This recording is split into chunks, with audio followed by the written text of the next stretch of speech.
In this video, we're going to take you through configuring your Asus EWAN router. The first thing you're going to need is one of these.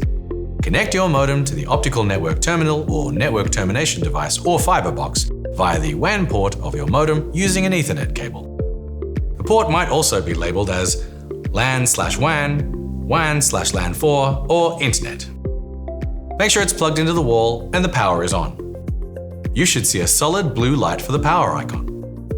Underneath the modem is the SSID and Wi-Fi password. Use this to locate the Wi-Fi name on your computer and then join the network. Now, don't worry. When you successfully join the network, it will say no internet secured.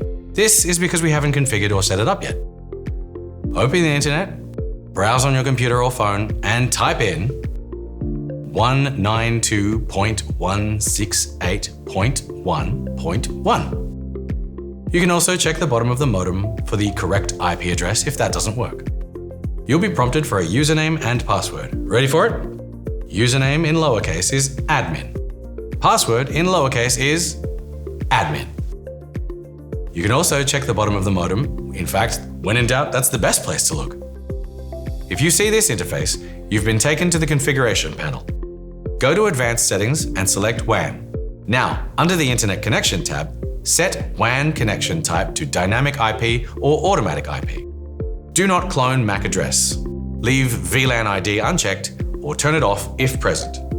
And if you come across different settings, best to leave them in default. Click Apply once done.